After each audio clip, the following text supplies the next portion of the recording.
Já ouviu falar em drogas digitais? Sabe essa ideia de que sons podem alterar a nossa consciência? Parece até coisa de filme, né? Pois é um termo que chama atenção. Exato. E hoje a gente vai investigar isso mais a fundo. Vamos comparar as tais batidas binaurais com os psicodélicos clássicos, tipo LSD, psilocibina. Uma comparação bem interessante. A nossa missão aqui é tentar desmistificar um pouco, entender como cada um funciona, se funciona, né? E por que essa comparação faz sentido, olhando para a ciência por trás disso. Neurociência auditiva, psicoacústica. Neuroquímica também, no caso dos psicodélicos. E olha, acho fundamental começar com uma distinção clara, né? Sim, por favor. Uma coisa é a gravação binaural, aquela técnica super legal com microfones tipo na orelha, que cria um som 3D super imersivo, você sente o som ao redor. Ah, sei. Tipo para games ou filmes. Exatamente. Outra coisa, bem diferente, é a ilusão das batidas binaurais. Essa ilusão psicoacústica que está por trás dessas alegações de alterar a mente. É o nosso foco aqui. Perfeito, ótimo esclarecimento. Então, explica pra gente, o que são exatamente essas batidas binaurais? Não é um som que existe de verdade no ambiente. Não, não é um som externo. É mais uma percepção fantasma, criada lá dentro do cérebro. Como assim? Imagina assim, você coloca fones de ouvido estéreo. Aí, em um ouvido, você ouve uma frequência, digamos 200 Hz. No outro, uma frequência um pouquinho diferente, tipo 210 Hz. Ok. O cérebro, ao processar esses dois sinais ligeiramente diferentes, ele meio que calcula a diferença. E você percebe uma terceira frequência, uma batida pulsante, nesse caso de 10 Hz, entende? A diferença entre 210 e 200. Ah, que interessante. É uma criação interna, então. E tem alguma regra para isso funcionar? Tipo, qualquer frequência serve? Geralmente funciona melhor com frequências mais baixas, abaixo de uns 1000 Hz. E a diferença entre os dois ouvidos não pode ser muito grande, no máximo uns 30 a 35 Hz. Senão o cérebro não percebe mais como uma batida única. Entendi.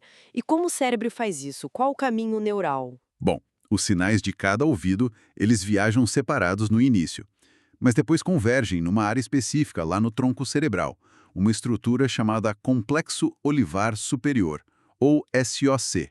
SOC. Isso. Pensa no SOC como uma das primeiras centrais que comparam os sinais dos dois ouvidos.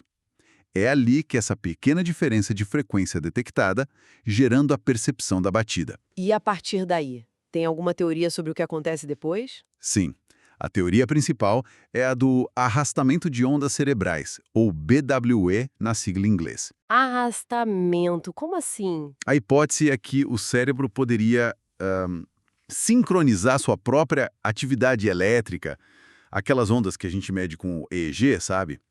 Delta, teta, alfa, beta, gama. Uhum. E ele poderia sincronizar essas ondas com a frequência da batida binaural que está sendo percebida. Tipo, ouvir uma batida de 10 Hz, que está na faixa alfa, poderia, teoricamente, aumentante, sabe? Bem contraditórios, na verdade. Como assim? Alguns estudos usando EEG até mostram alguma modulação. Por exemplo, um estudo viu o aumento de ondas θ associadas à sonolência em pessoas com insônia ouvindo batidas θ. Parece promissor, né? Sim. Mas muitos outros estudos não encontram efeito nenhum significativo, ou os efeitos são muito pequenos. E tem até um estudo mais recente, de 2023, que testou fora do laboratório, em casa, e relatou que as batidas até pioraram um pouco o desempenho em tarefas cognitivas. Nossa, pioraram. Isso é inesperado. Pois é, isso levanta uma bandeira vermelha importante sobre o quanto o efeito placebo e o contexto influenciam tudo isso. A sua expectativa, a música que toca junto com as batidas, tudo isso parece ter um peso enorme no que a pessoa sente que aconteceu. Faz sentido. A mente é poderosa, né?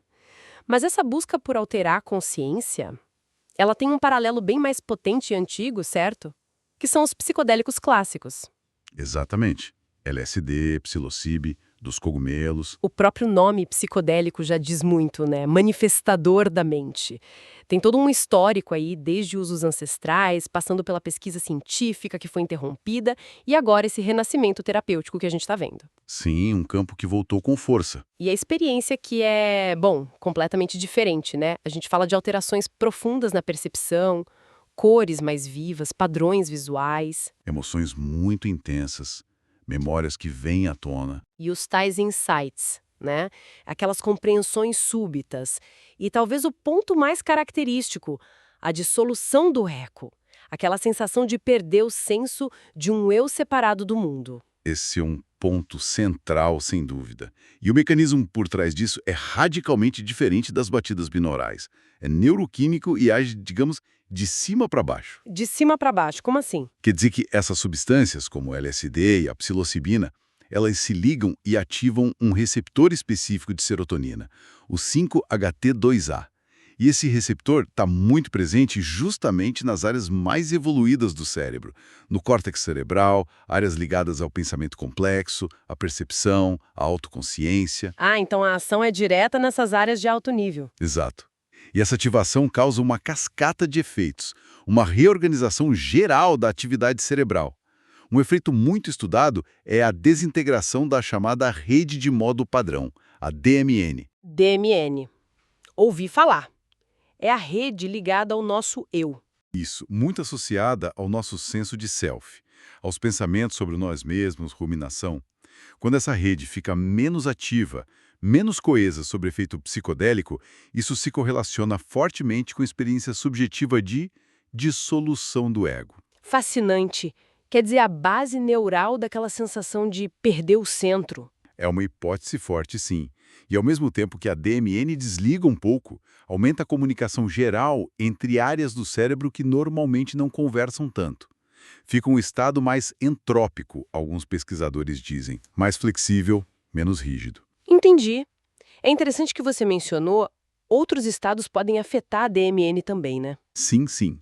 Meditação profunda, por exemplo, também parece modular a atividade da DMN. Embora por mecanismos diferentes, claro, mas mostra como essa rede é chave para a nossa experiência de ser. Ok, então vamos comparar diretamente. Batidas binaurais, um estímulo psicoacústico processado de baixo para cima, começa lá no tronco cerebral e talvez influencie o córtex, certo? Isso, uma influência indireta se houver. E os psicodélicos, uma intervenção neuroquímica direta de cima para baixo, agindo nos receptores 5-HT2A do córtex. Perfeito.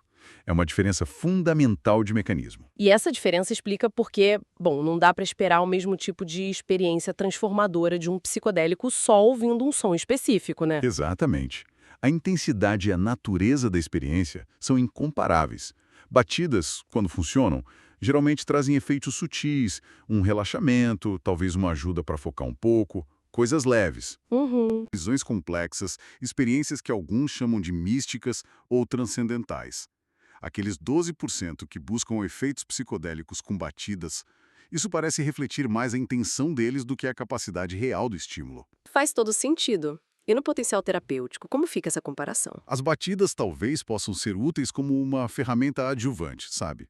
Algo complementar, de baixo risco, para ajudar com ansiedade leve, talvez dor, sono, ou para facilitar a meditação.